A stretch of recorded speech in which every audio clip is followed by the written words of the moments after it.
All right, Roy Block, it's a real honor to have you here on the other cross-examination. Well, thank you for inviting me. So, Roy, you're one of my heroes. I know that sounds fawning. Here I am, 53-year-old guy, and I'm telling you that you're heroes, but you are in the way that I'm sort of a law nerd. So I very much am one of those people who I really, I love reading about, studying, listening. I do it for enjoyment, like a law nerd around me, are because I don't find pleasure in the usual sorts of drama or fiction.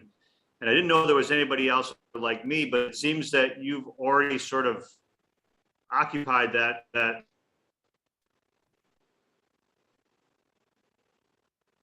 Yes, I've always enjoyed talking about trial advocacy, evidence, lawyers, trials, all the things that can happen. I mean, I just love all those kind of things. When I started as a lawyer, we didn't have a lot of materials available to us. We learned from books. We would actually get books of what lawyers did, books about trials, all those kind of things. And that's how we educated ourselves.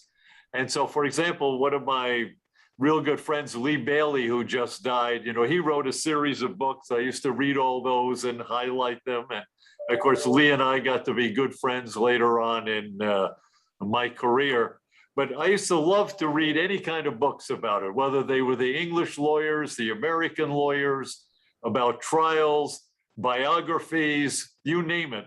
And I love talking about it. And I spent almost 50 years at the law school here teaching evidence and trial advocacy. And I really enjoy it because that's what we get to talk about. So you mentioned Lee Bailey, who was one of my heroes. I had the pleasure of interviewing him about a month and a half, 2 months before he died. It was really an honor for me. And I put you in that category of just trailblazing lawyer. So let me ask you, if I could, Roy, I just kind of want to get to it. So who's the best cross-examiner in your that you've seen other than you? You're breaking up on that one. The best cross-examiner that you've seen other than you? The best cross-examiner that I work with is Albert Krieger. Albert, unfortunately, just died a few months ago. He and I tried quite a number of cases together, and Krieger was one of the great cross-examiners, and he had a voice that you could knock you over at 30 feet. I mean, the guy had an incredible voice. And I remember somewhere in the mid-70s, I had been a public defender for a number of years, and I took a course, either one or two of them, called Advanced Cross-Examination that was led by Krieger. And Krieger's the first one who really understood the cross-examination of cooperators in federal cases. That was his specialty, and he knew everything about it, the ins and outs, and he had these seminars that were fantastic about it. And then, of course, he and I later got to try a number of cases together. So, of course, I watched it. I watched him in action, and the two of us worked, as a team with certain witnesses and what have you. So that was a lot of fun. But Albert was just a fascinating guy. But the only thing that used to drive me crazy about Albert, he would pick out 3 subject matters to cross-examine somebody on, and that's it. Once he did those 3, it was over. Now, of course, he would do a brilliant job. But we were in this case once, a huge drug case. And he gets up there, and what happened is we would split up the witnesses. He would do one, and he'd be the lawyer, then I would do the backup because we were representing different defendants, or I would start the cross-examination, then he would do the backup. So Albert, we have one of the most important witnesses, gets up and does his 3 subjects, but does a brilliant job proving the guy's a liar. And then sits down, and I'm sitting there like in shock because among other things, the guy had pled guilty to a case where he admitted 120 counts of fraud, and Albert never even asked him about it. So, of course, then I had to jump up and do all the mundane things and impeach him with all the documents and what have you. But that was just Albert Krieger. He would know the subject matter he was crossing about so intimately that the witness had no escape whatsoever. He had him no matter what he did. And it was just brilliant to watch him. It was fantastic to watch his brilliant work in the courtroom. Now, some articles have recently, there are some articles that have been recently written about you and Albert trying the cocaine Cowboys case. I researched a popular case in a Netflix docuseries or mini. Is that?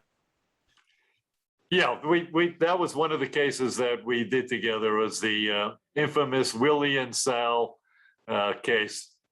And these guys, people that are writing about it in the news or in the media, they describe Albert with his deep booming voice and his before the times, head of the curve, bald head, and they say that you have a affidavit face.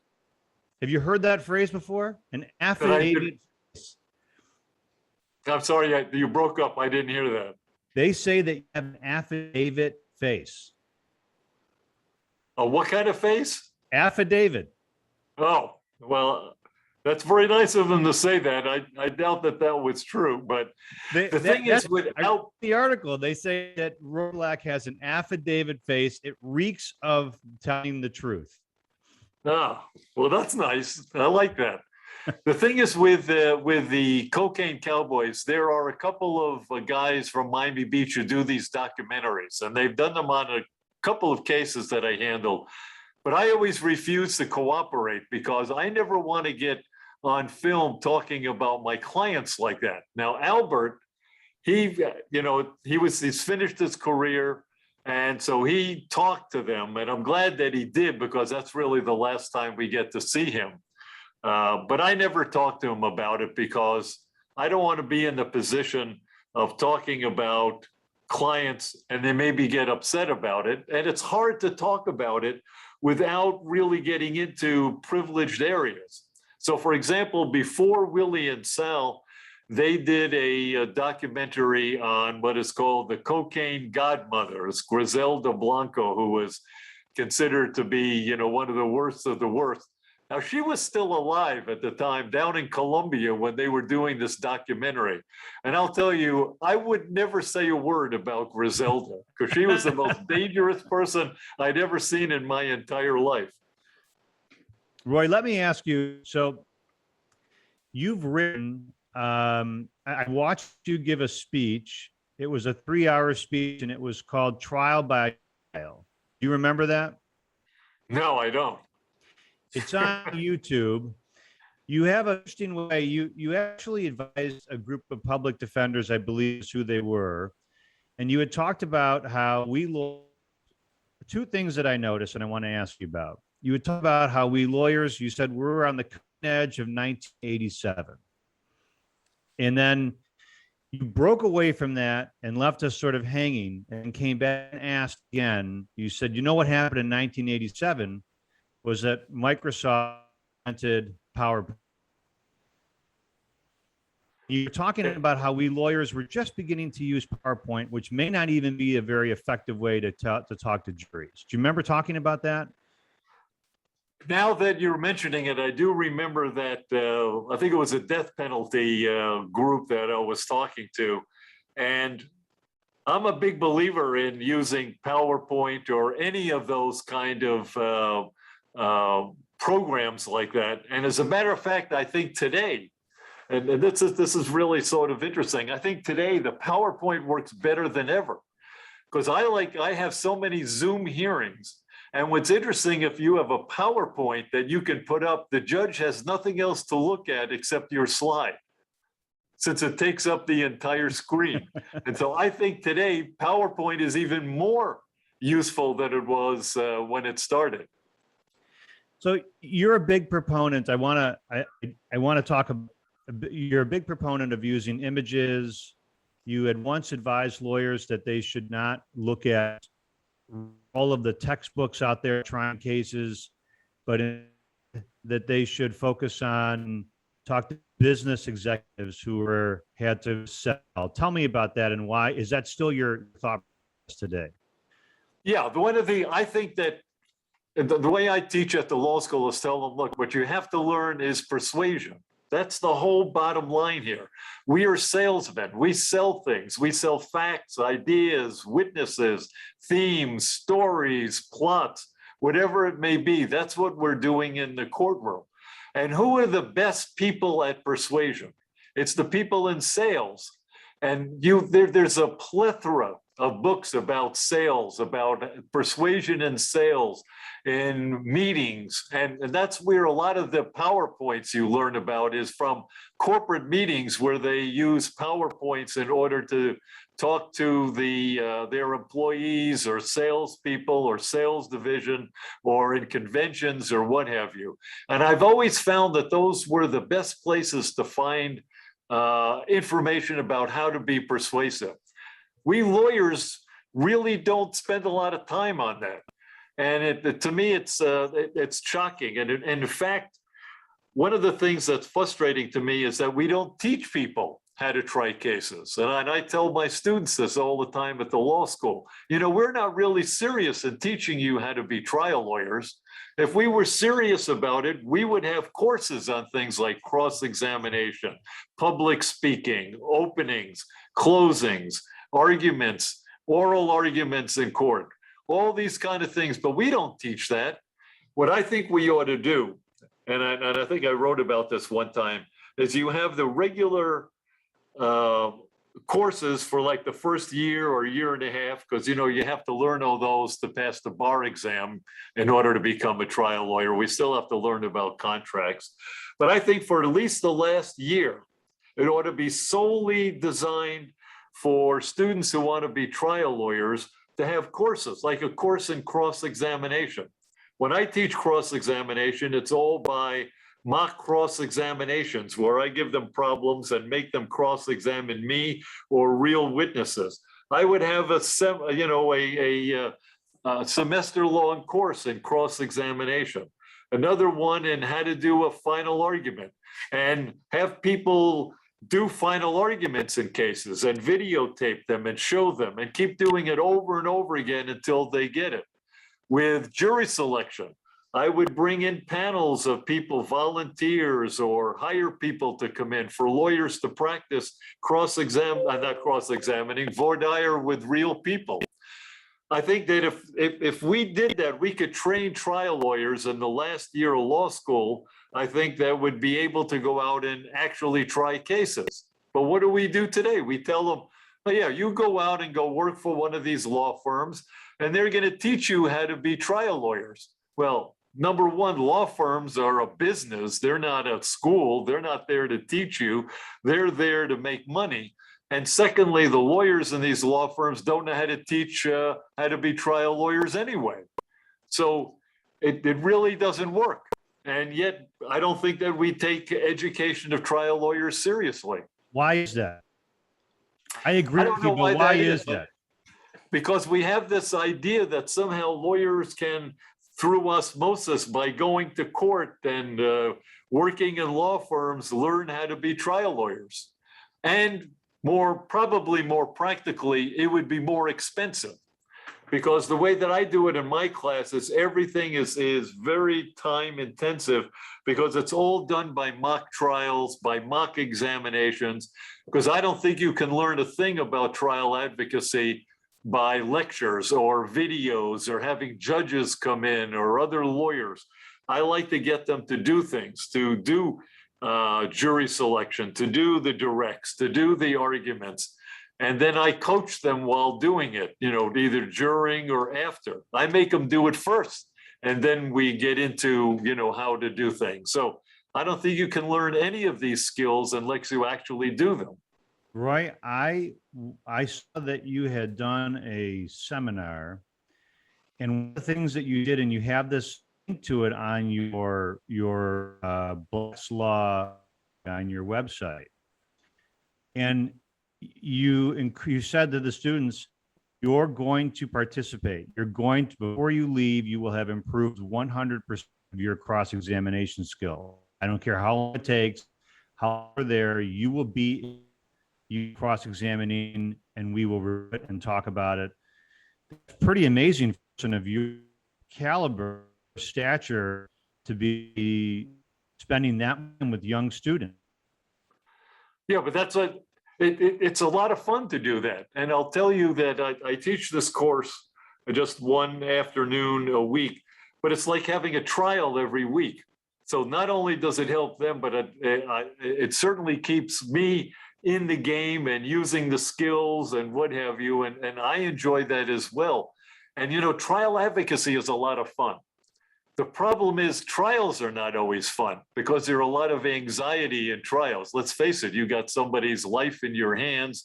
And, it's hard to say cross-examination is a lot of fun because there's a tremendous amount of pressure when you do a cross-examination. So it's not always the most fun thing to do.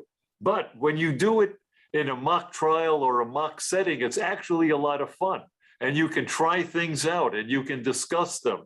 And I like getting the students to, I'll have them cross-examine me first, and then we switch places, and then I cross-examine them.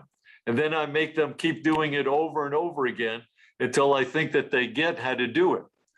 And you're right, it's a lot of time intensive, but it works. Do you have a massage therapist on site or a psychologist?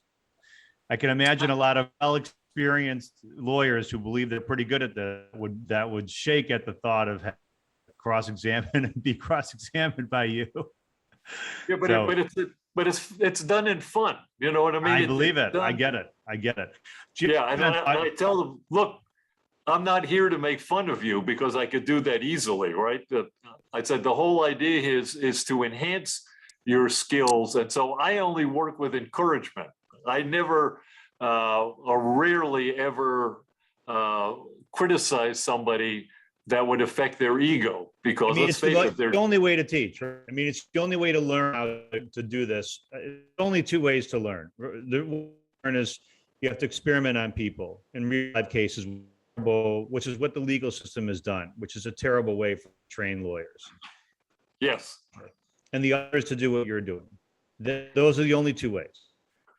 Yeah, so I like, I have to give credit to Jerry Spence, because Jerry, when he created the Trial Lawyers College out in Wyoming, he started doing that as well in when he started out, it was like a 4-week program and everybody stayed out there, and that was pretty intense. So Jerry, I think, was one of the innovators in putting this together. All right. So tell me your favorite lawyering, your personal favorite lawyering moment. Well, there are good ones and bad ones. And I'll tell you a couple of the good ones, and then we'll get to the more interesting, which are the disasters that can happen. One of my favorites is that I was defending a man who ran a very big gold business, and he was charged with money laundering by somehow they were using the gold with cash and back and forth to Colombia and what have you. So the IRS did a sting operation and went in and bought up a lot of things, and they had it all on tape. And I remember getting the tapes, and I forgot how many hours and hours of tapes there were. And this goes to the concept, and I know that you would probably want to ask about it, is preparation for cross-examination. There's nothing that you should leave behind. I mean, you listen to everything, read everything. When it comes to tapes, I like listening to every single tape and going over it a number of times, because that's usually the best materials for cross-examination.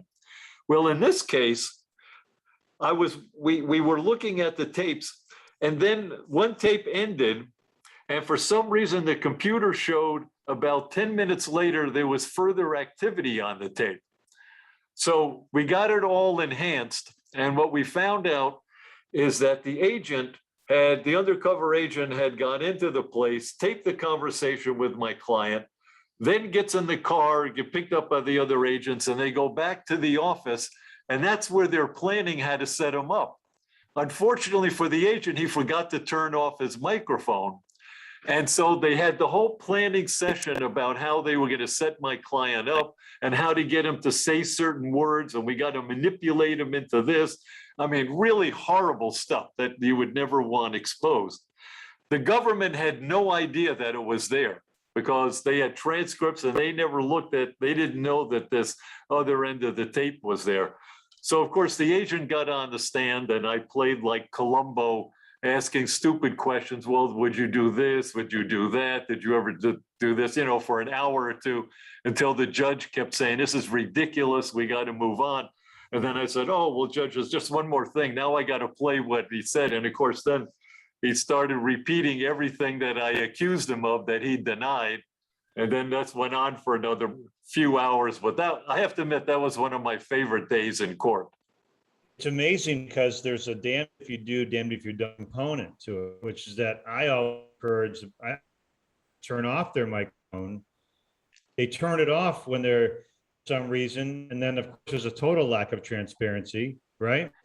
And Yes. we had a case where we were considering hiring a lawyer because the officer had turned off the microphone, but you could see he and another officer talking and we were like, okay. Lack of transparency, like what do you have to hide unless you're talking about something that you don't want us to hear, right? Yes. Yeah, no. I used to love it when the FBI would come in and they said, well, you know, they had an interview with the client and they didn't videotape it or record it in any way. And I used to argue to the jury, if you go to a 7-Eleven, you're on video the whole time. But at FBI headquarters, they never video or turn on the audio. It's funny that when you corner a police officer about their lack of recording an interview they'll always say, well, I didn't do it with me. You know, of course you get them nowadays for like, you know, $15 or $10. But then your cell phone. Your cell phone is an easy device to record on. And then they saw my personal cell phone. Then I have a whole riff where I go into, so you thought, what do you mean I thought about it? Well, you thought about whether you should use your cell phone, but you decided against it. So you actually thought that it might be worth recording, but you decided that you should do it. You know, and I don't want my phone to be discoverable and blah, blah, blah. I mean, they just continue to paint themselves into a terrible corner. So, okay, what's the second? There's no good answers. No, there's no good answer. And what's the second moment you said? You had another good one, and then you wanted to talk about some of the ones that blew up. Well, in one of them, it's very similar with the tape when, which I wrote about. I represented a police officer, and I have the distinction of representing somebody in every race riot in Miami since the 1970 rotten meat riot. So this one police officer, they claimed that he had made these statements, which were very damaging. And the guy had it in his notes and he had down the exact time he made the statement, like, you know, 1632. It was really specific. And so I had gotten the police communication tapes, and what happened, there was a shooting at an arcade and it caused a riot, and that went on for 3 days. But the guy who was questioning my client, the detective, was inside the arcade and the riot's going on outside. And so, you know, of course, I'm cross-examining him about how difficult that would be. And then I'm playing the tape as we're going along. And what the police dispatchers do is they announce the time every couple of minutes on the tape. So that's one reason the cops write the time down in their notes. And so, you know, like at 1600, the guy saying he's in the arcade. 1605, there are people shooting outside. 1610, they're setting fires around it. And then in his notes, he has at 1632, he started interviewing my client and he's writing things down. Well, we get to the tape. It worked out perfectly. The Dispatcher says, okay, 1632. And you can hear all the noise of screaming. I stopped the tape. I said, now you're starting the interview, right? Yes. And this is when all this occurs. Yes. So then I turned it back on, and he's speaking for the next 20 minutes, directing all the troops. You got to go over here because they're breaking in. We've got this going on and the whole thing. And he never had any explanation for that. You know, the whole thing was just made up, this whole interview, because it could not have happened at all in the arcade. So that was a lot of fun. You in one of your blogs, you actually quoted Lily Tomlin, and you had said, no matter how cynical I get, I just can't keep up. And you had written that about the fun you have in just thinking of where examine on a subject, just a number of ways. Do you do that, or is it just is it now second nature for you? Well, no, you have to do a tremendous amount of preparation for a cross-examination. And you got to read every single document. I'm old school. I have to read every piece of paper. I have to listen to every tape. I can't have associates doing summaries and what have you. There's just no shortcut to it. And so that's the only way you can prepare for a cross-examination. And let's face it, and I think this is why you do the blog that you do. The whole system is based on cross-examination. That's the only unscripted part of the entire criminal justice system. Everything else that happens in there, from the judges, writing opinions, to orders, to the trials, direct examination, the arguments, everything is scripted in advance. The only part of the entire system that is unrehearsed, that is unscripted, where something can happen different than people know about, is in cross-examination. And the only way that happens is to put pressure on people, and they have enough pressure on them at times the truth comes out.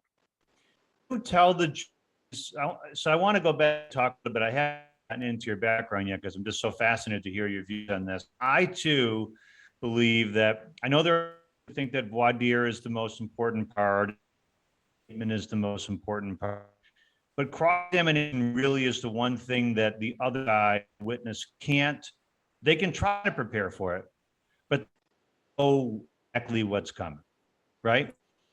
Yeah, there's no way to really prepare. They can prepare them how to sit there and how to speak and the tone, and they can give them some of the questions, but it's not the same as being in the courtroom.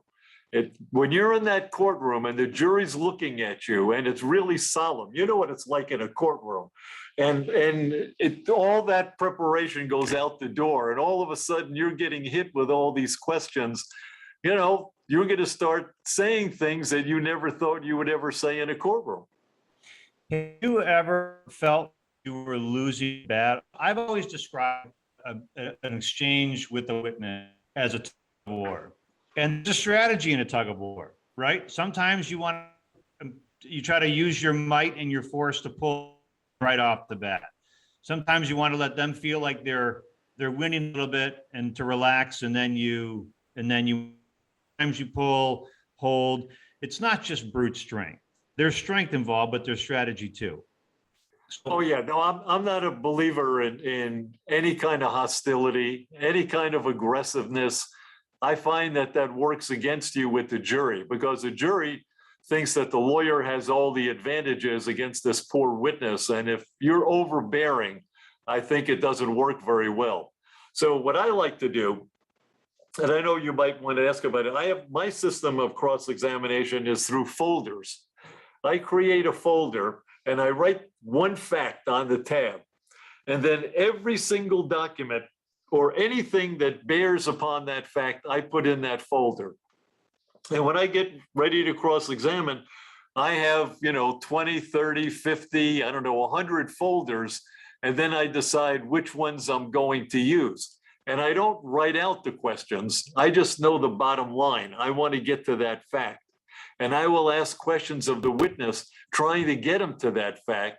If the witness won't get there, then I start impeaching him with the documents to force him to get there. So that's usually the way that I cross-examine. I don't want people to walk. I know that you use folders, and I read about that, and I read that you also believe that that gives you some flexibility of add to things as the direct examination is going on. You can change the order of things. You can decide what's more important off with.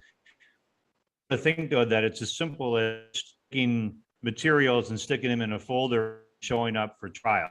Thought about how you're going to approach each witness. So it's not just you don't have it written down, but it's had some.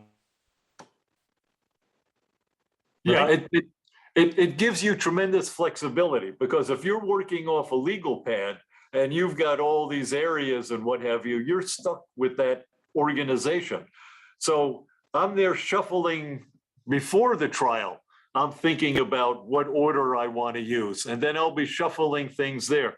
During the direct examination, I'm changing the order because things become more important or less important.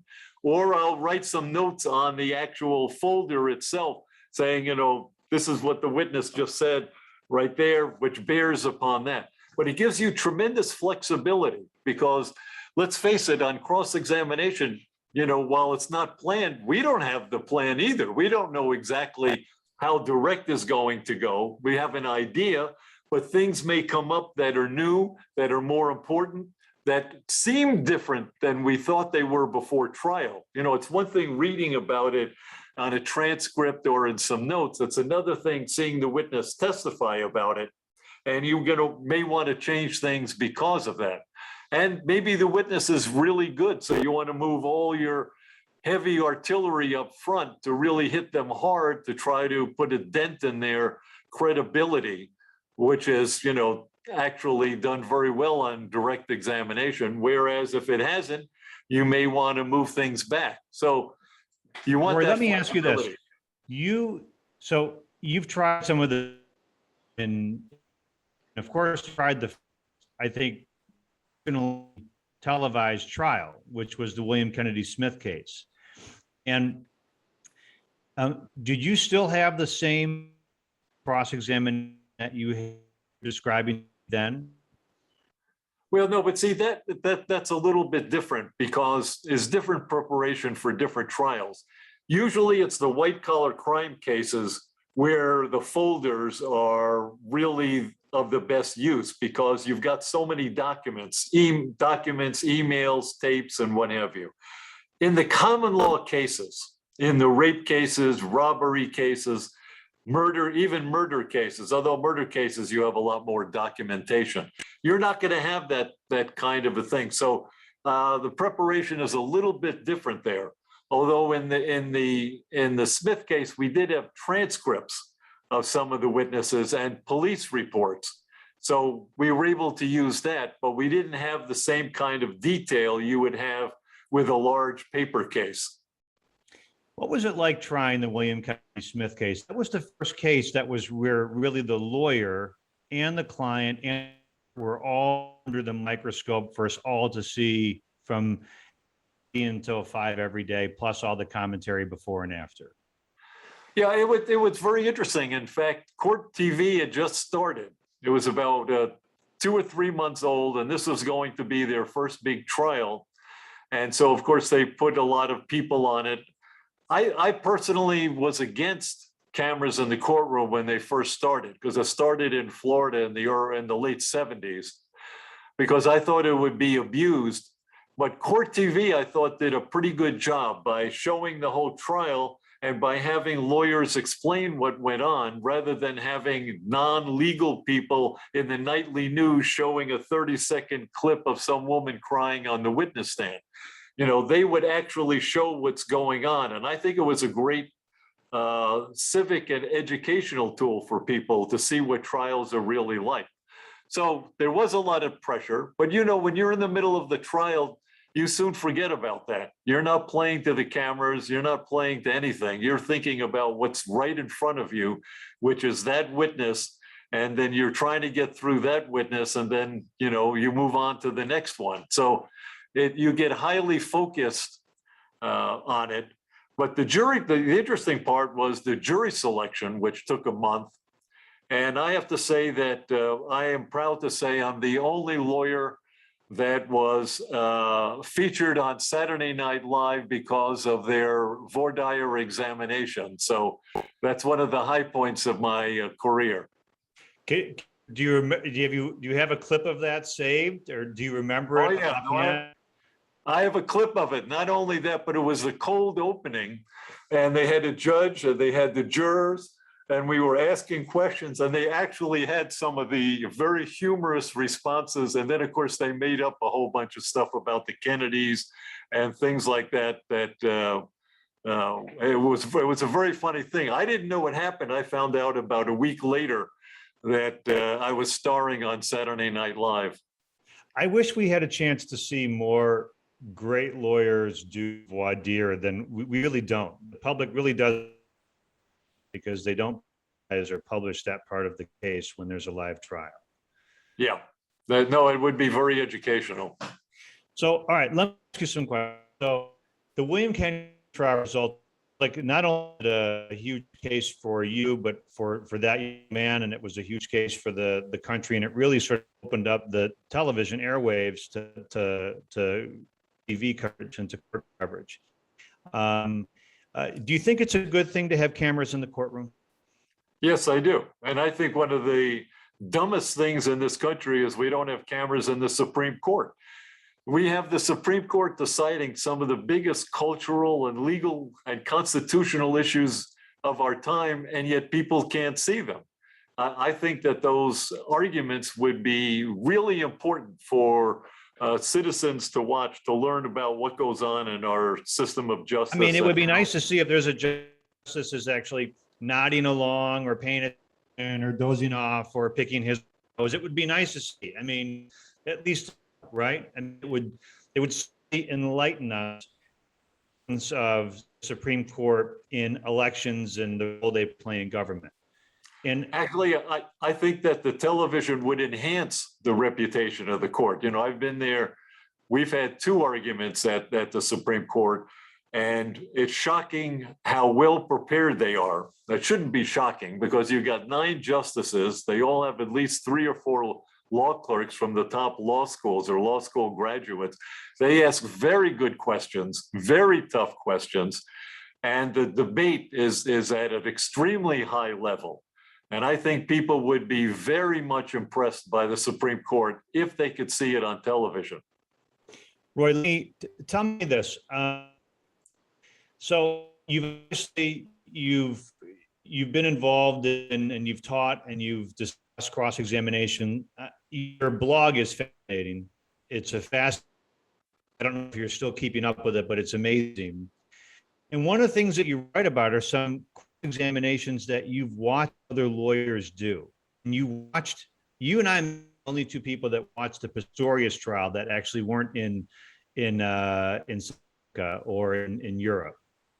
Yeah. What did you think of the Pistorius trial and the way? Tell me your little background to why you watched it, and what did you think of the 2 lawyers that ended up sort of starring, if you will, in that case? It was Barry Root, Pistorius's lawyer, and Jerry Nell, who was the prosecutor. Give us a little background and a lead in, and tell me what your thoughts were about the lawyers. Well, it's been a while, but I remember I was really very impressed by the prosecutor. This guy was a no holds barred. I mean, he was a great cross-examiner. Well, gave great arguments. He was really over the top at times. I thought Pistorius's lawyer was much more of a gentleman and of an advocate, and was an impressive lawyer as well. But Nell, I remember, I now that you mentioned, it's been so long, that I got the actual, either the transcripts or I listened to them a couple of times to be sure it was accurate, because some of his cross-examinations were really very clever.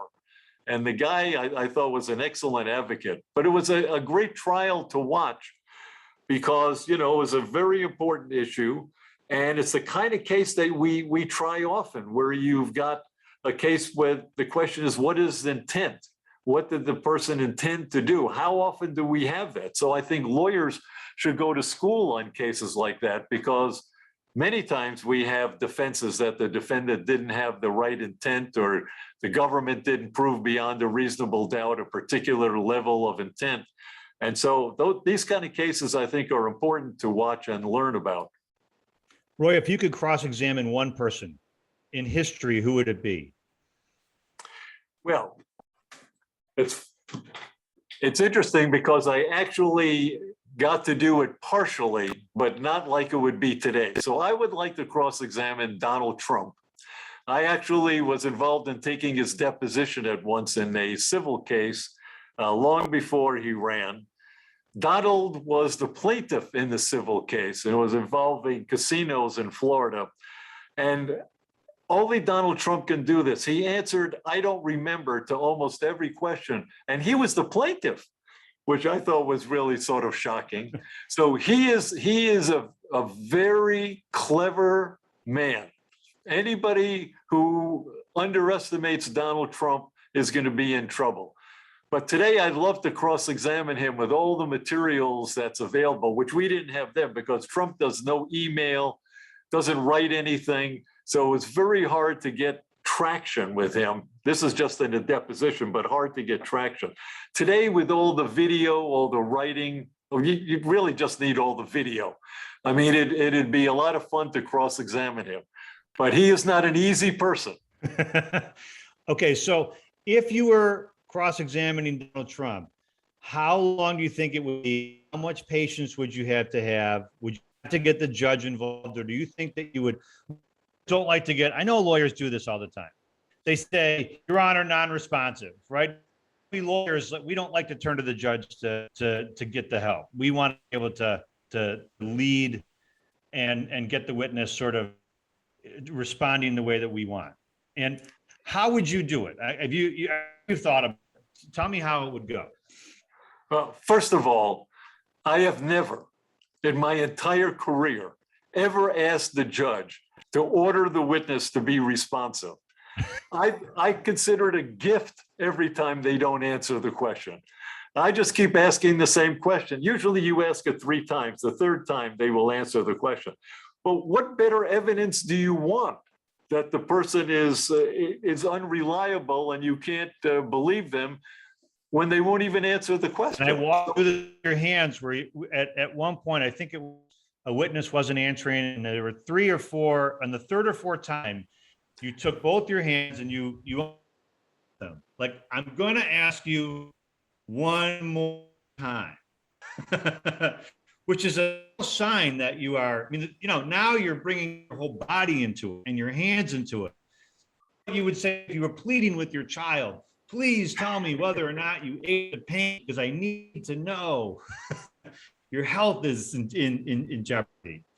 So, all right, you've never asked the judge to, so if you were examining Donald Trump, you would follow that rule, of course. You would ask for help. You would just keep asking the same question until you got an answer. Yeah, it'd be like his press conferences. He never answered any questions in his press conferences, did he? No. He would give his talking points. And how would you loop it in? How would you ever, do you have a way that you tie it off if he didn't answer? Would you talk slower? Would you loop it in saying, "You keep answering a different question. We're going to keep staying here"? How would you loop it in so that you ultimately get the answer? Or would you just at one point say, "Fine, you can answer"? No, I keep asking the same question. I don't like rephrasing the question at all. Usually if it's a nice, simple question, did you tell that mob to go to Congress? No matter how many times he would try to answer, I'd say, "Did you tell that mob to go to Congress? Did you tell that mob to walk up the street? Did you tell them to go to Congress? Did you tell them to disrupt it?" Whatever it may be, I would just keep asking that same question over and over again. And after a while, either the judge would stop us or we get tired out. So let me ask you, so I know we've talked about how you prepare. Describe your lawyering style. I know on one end of the spectrum, there are like Jeff Lichtman, he calls him stuff, he says his style is suffocating. The other end, interviewed Lee Bailey, he said that he doesn't suffocate the witness in the beginning. He just is looking for, and he wants witness eyes and look for an opening. Other people try to draw them in. put yourself, and I know it's different for everyone, but how would you describe your style? Well, actually, I have the nickname down here of the professor. I like to do it professorially.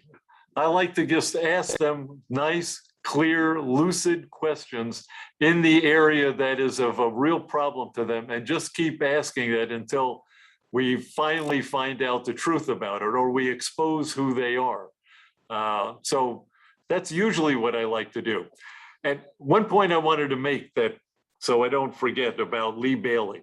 For anybody who wants to learn about cross-examination and trial advocacy, the book No Deadly Drug by John McDonald, about Bailey defending the doctor. Carl Cappuccino, or it's a Carl Coppolini or Coppolino. Capolino. Yeah, Yes. and he was.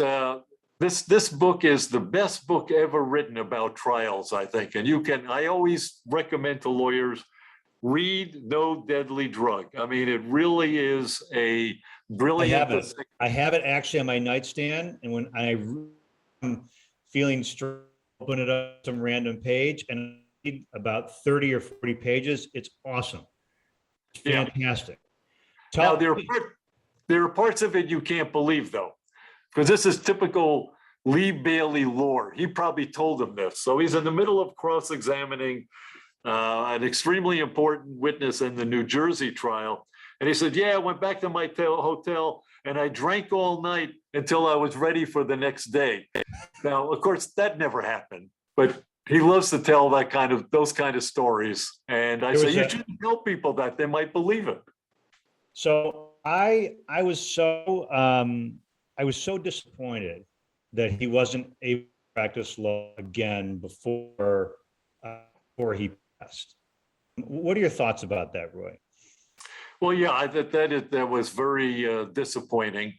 The Florida bar, I think, really did a horrible job with Lee's case. And, they disbarred him in Florida. When once you're disbarred in one state, every other state's going to follow that course. So I think that what happened in Florida, I don't think Lee acted perfectly, but I think that things could have been done to mitigate the damage. In fact, I told him this before all the bar hearings, but Lee Bailey is a very hard-headed guy, and he believed that he was totally innocent, so he wanted to go ahead with the bar hearings. And I knew that would never end up well. Then he had his friend Bob Shapiro testify against him, which didn't help any. And so he got disbarred, and he was unable to practice again. And, and it was sad to read that he died in a room above a drugstore or something in some small town in Georgia.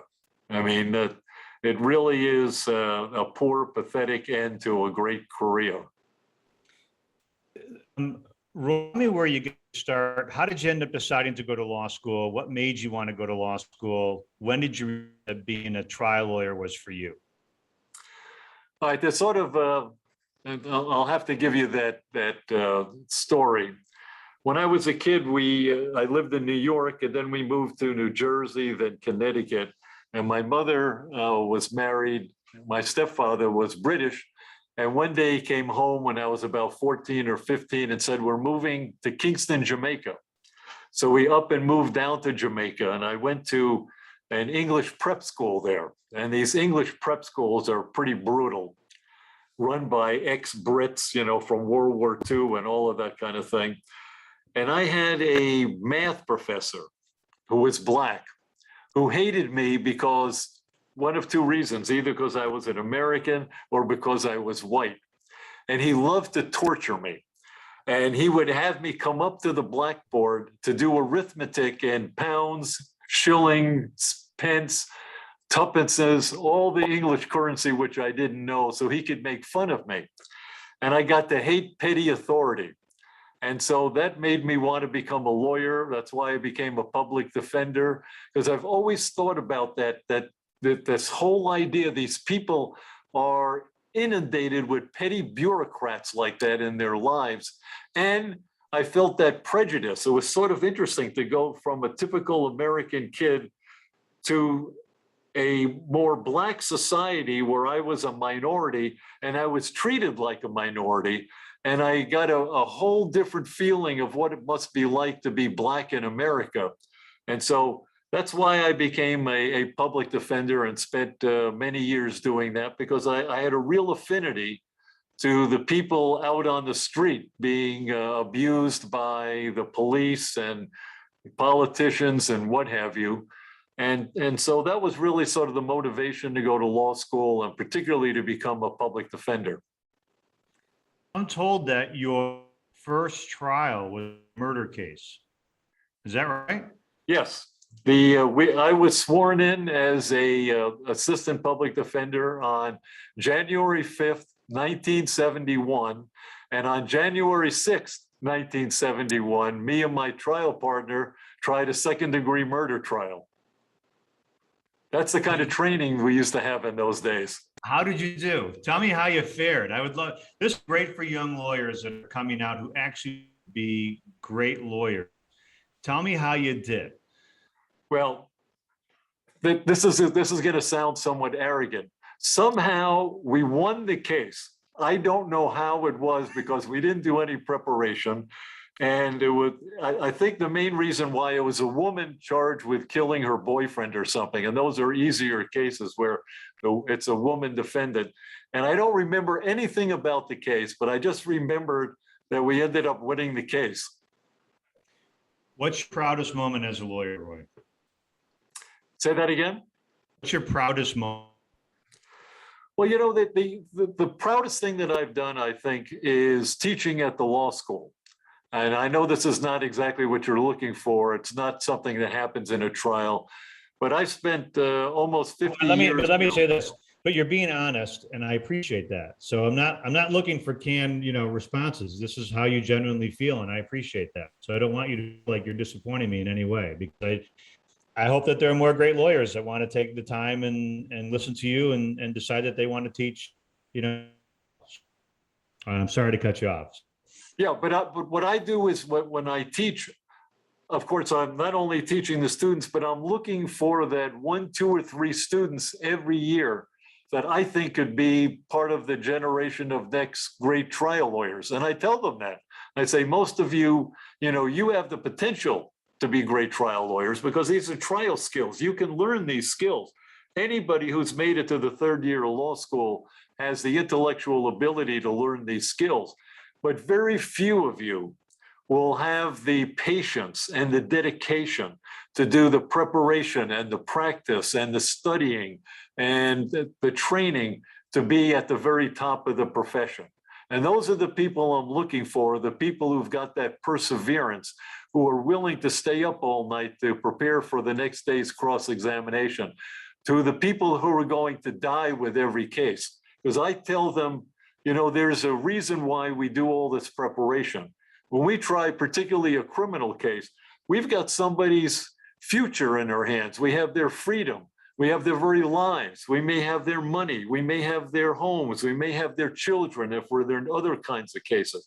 Trial lawyers have a great responsibility to be as highly trained and as effective as possible, because we represent people in the worst, most desperate times of their lives, when they need help more than any other. I mean, we're like the doctor in the operating room on a life-saving operation, because we're doing the same thing. We're saving lives. Would you, do you tell young lawyers that when you're teaching them or instructing them or talking with them, do you tell them that that's your view? And do you see that in them, and then getting a sense of pride about at that point? Yes, that I tell everybody that I teach, whether it's at seminars or at the law school.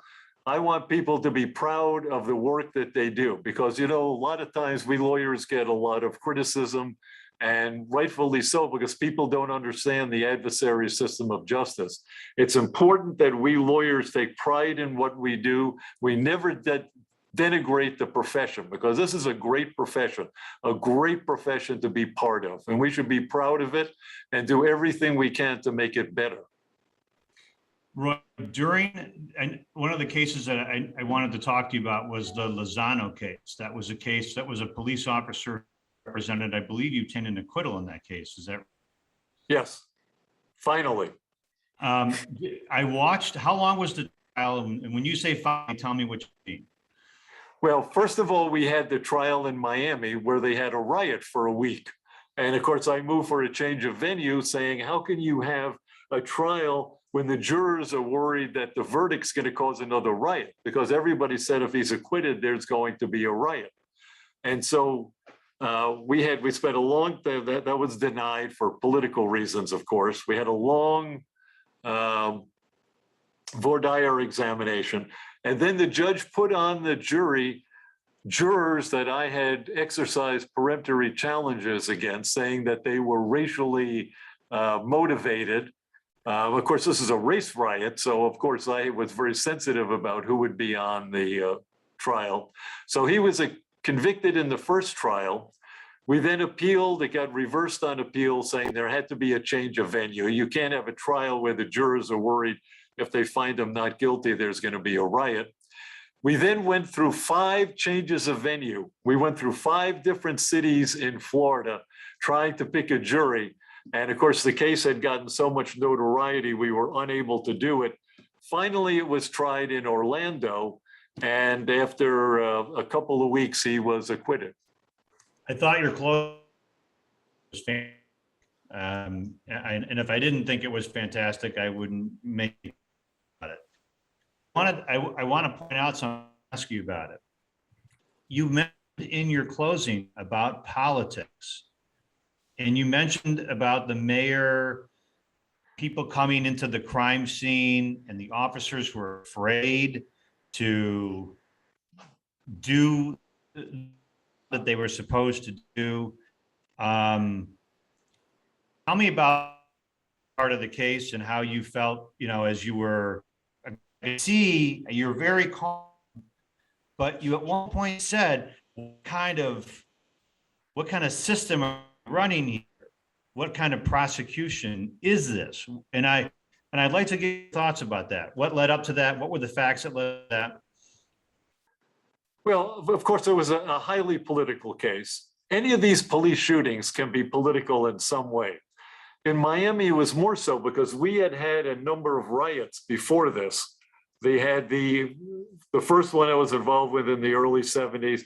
Then you had the McDuffie riots, which were, 20 people were killed, $1 billion worth of damage done.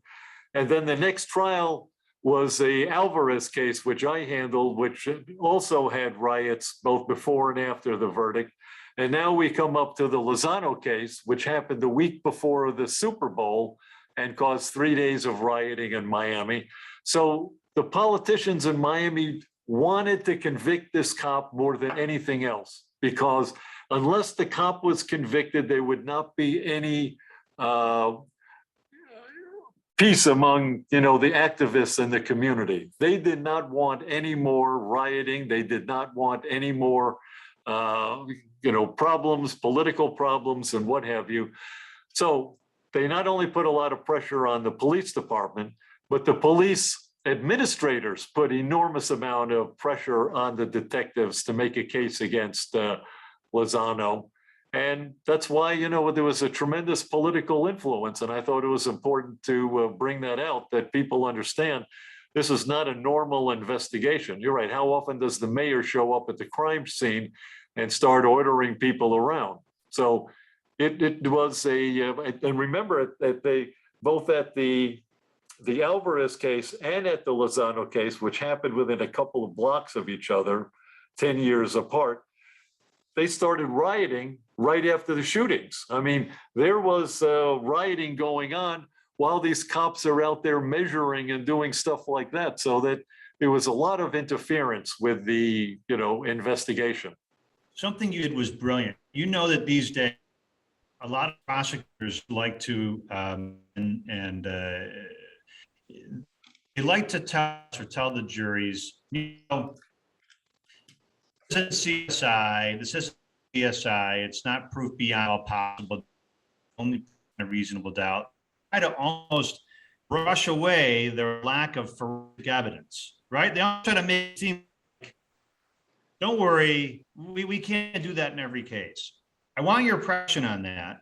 And I want it against the backdrop of this. You did really brilliant things in your closing, very simple things in the Lozano case where you talked about a fingerprint, and then you took your finger and put it down on the podium or lectern and said, this is more important than eyewitnesses. In a hit and run case, a scrape of paint is an eyewitness. DNA, you talked about those things in such a way that you see how important it would be for them to have that evidence in their favor. So I'd like you to comment on that, if you will. What do you do for prosecutors? Because you've had experience doing this, defending against it. We're trying to brush off that we don't have forensic evidence. Don't worry about it. This isn't CSI. Yeah, well, you know, prosecutorial 101, whatever they have is the most important evidence in the case. Whatever they don't have is unimportant. There was a great line by Clarence Darrow where he was giving a speech one time.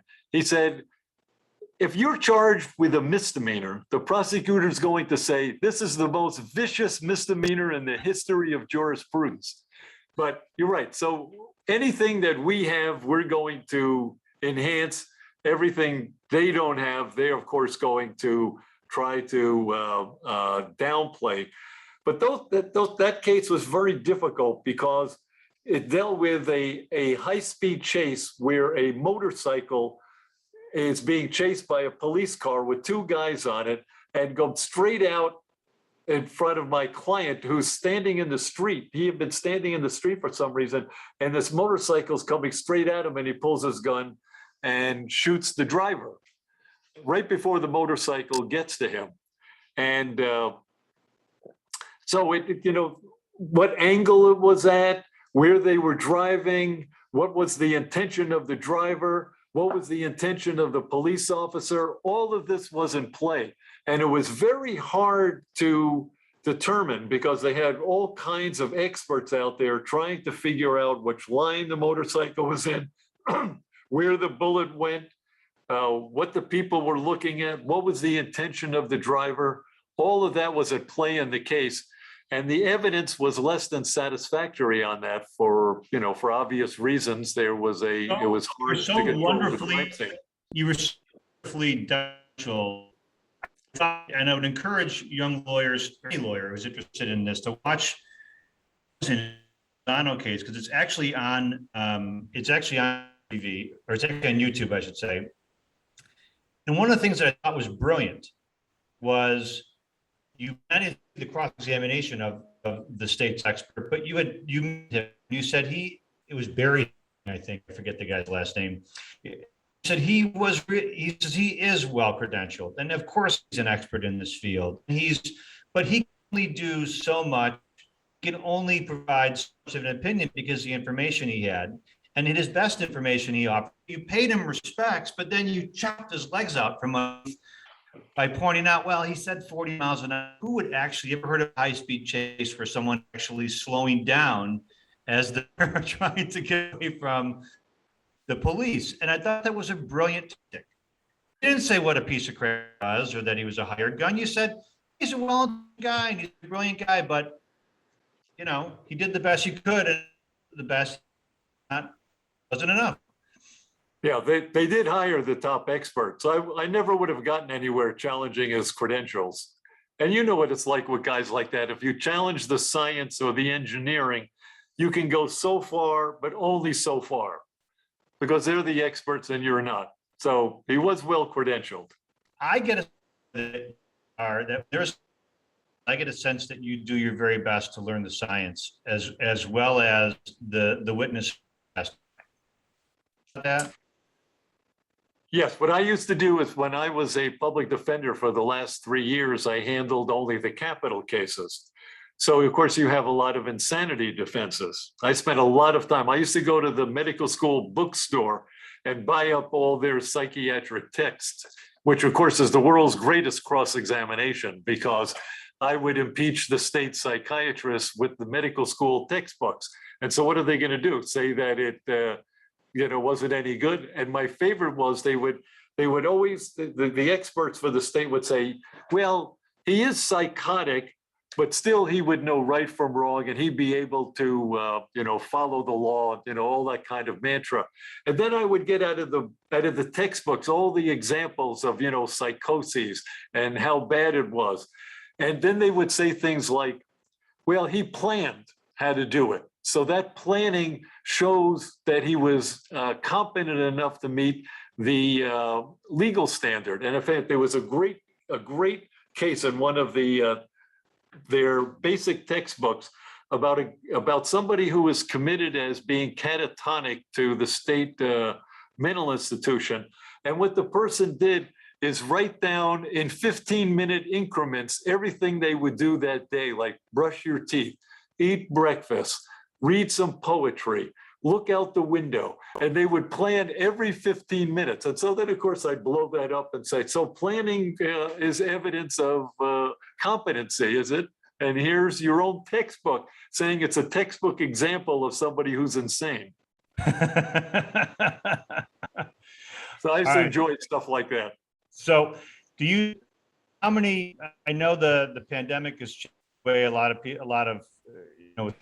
going to trial and everything else, and politics is infecting the legal system in ways that I hadn't really anticipated.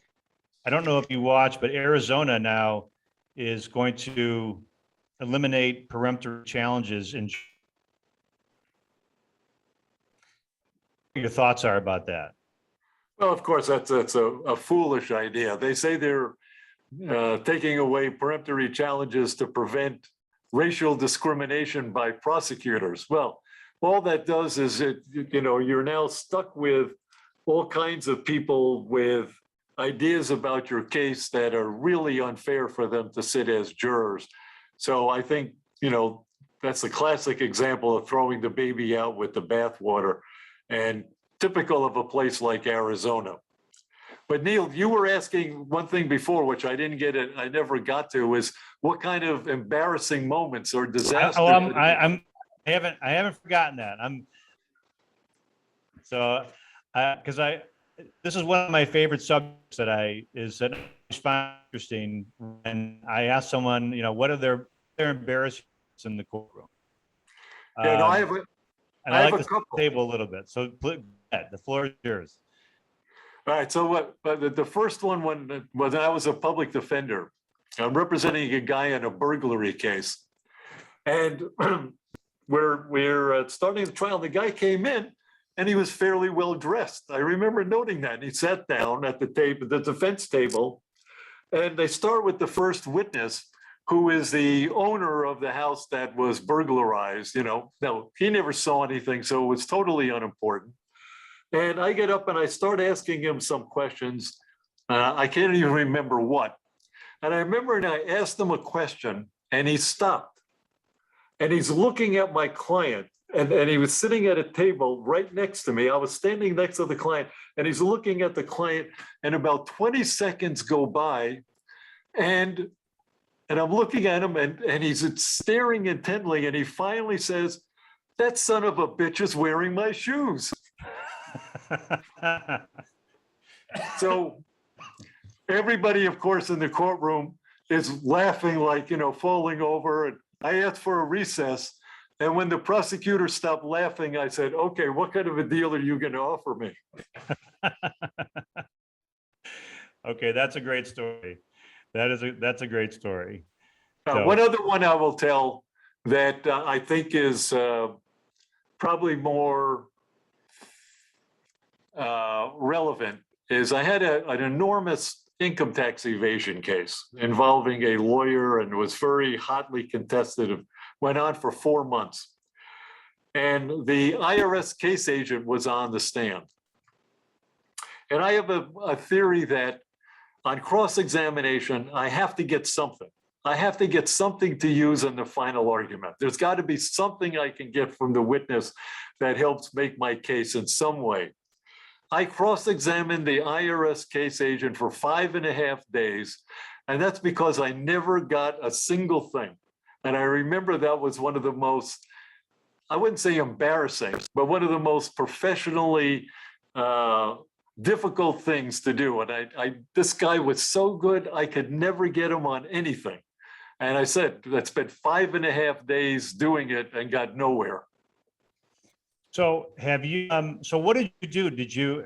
And how did you turn that into an argument when you went to the jury?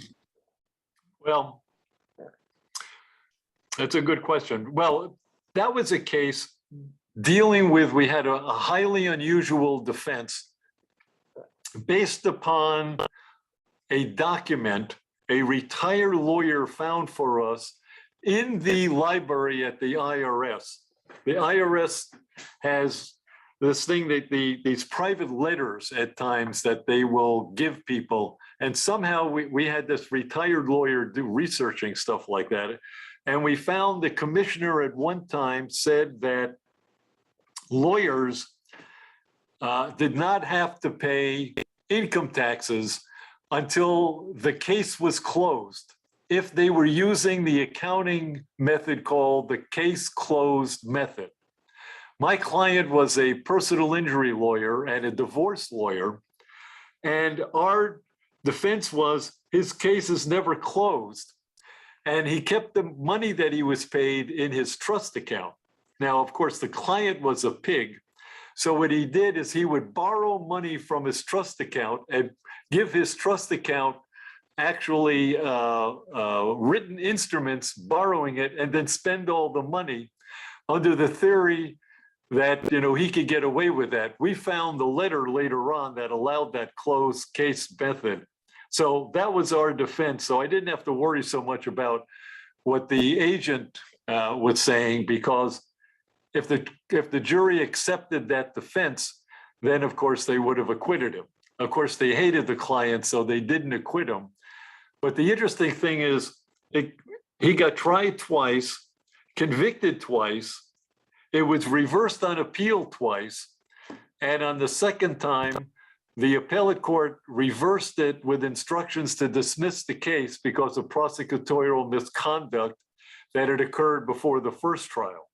Oh, So it's wow. one of those convoluted cases that I could never win a trial, but finally it won on a legal issue, because what happened is the IRS had threatened my client's accountant and turned him into a cooperating witness with these certain kind of threats that they use that the court said went too far. So it was a fascinating case, but all the work in the courtroom was for naught. All right, so Roy, I taken up some of your time, and I appreciate it. Tell me what couple of a second blitz round, if you will. What do you think of the state of cross-examination and lawyering?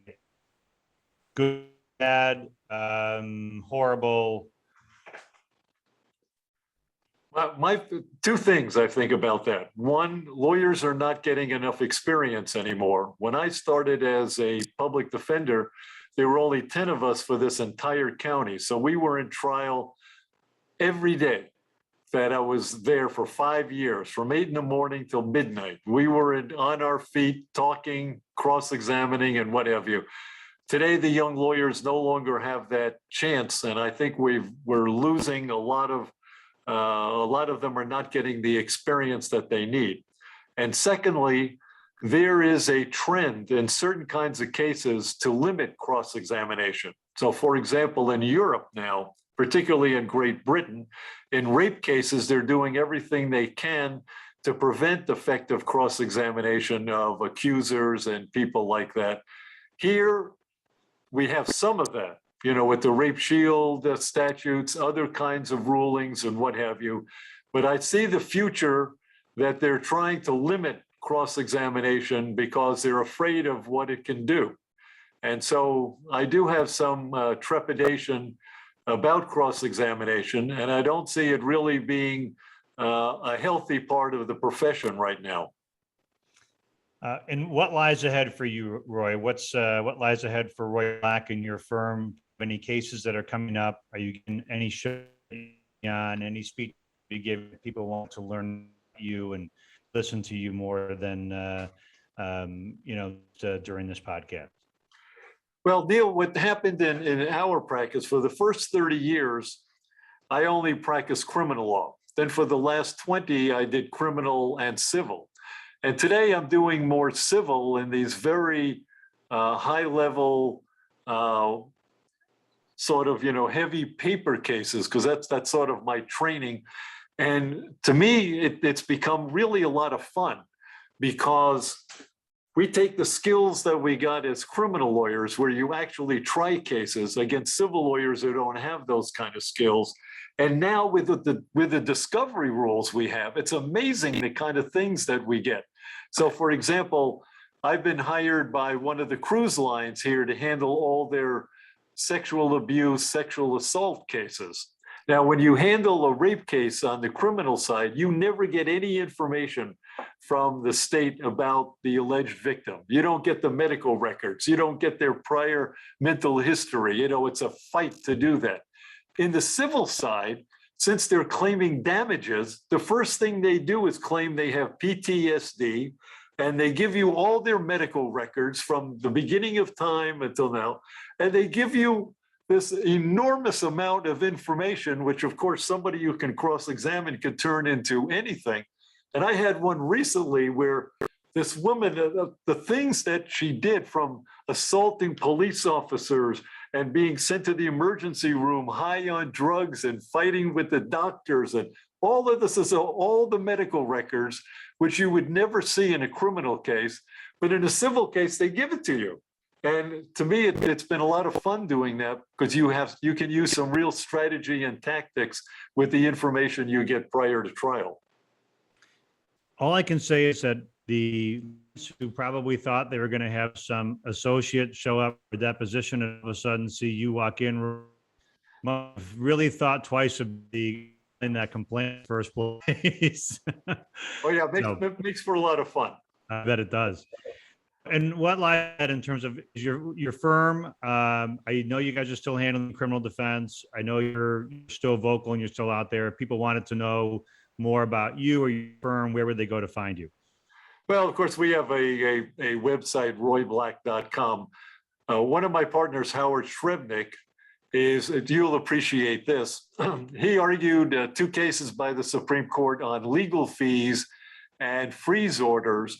And in the last case, he won the case where the government, can freeze all your assets, but under the Sixth Amendment, they have to give the criminal defense lawyer access to funds that could not be spent anywhere else in order to enforce the person's right under the Sixth Amendment. So my partner, Howard, was responsible for getting that great rule. So every criminal defense lawyer in America trying cases where, the Medicare fraud cases and the other kind of fraud cases where they get orders preventing you from getting paid, you should thank Howard for that work that he's done.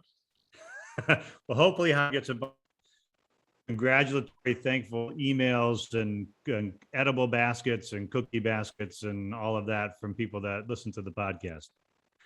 All right. Roy, like I said, you're an icon, and I don't know if you know this or not, but today is my birthday. So it was a real to do and give me time. If it were 10 minutes, I would have. You give me so much of your time, and it's been such an honor for me. So I really appreciate it. You're one of the all-time greats. I'm just so proud to call you a fellow lawyer. I wish there were more out there. So, well, thank you, Neil, and thank you very much for inviting me. And I enjoyed this. I enjoyed talking about trial advocacy and cross-examination. So, of course, I had a great time. Appreciate it. Thank you. And again, this was Roy Black. This was the Killer Cross-Examination podcast. Thank you again. We try the best guests, and there's no one better than Black, period. That's it. So I have to end the podcast after this.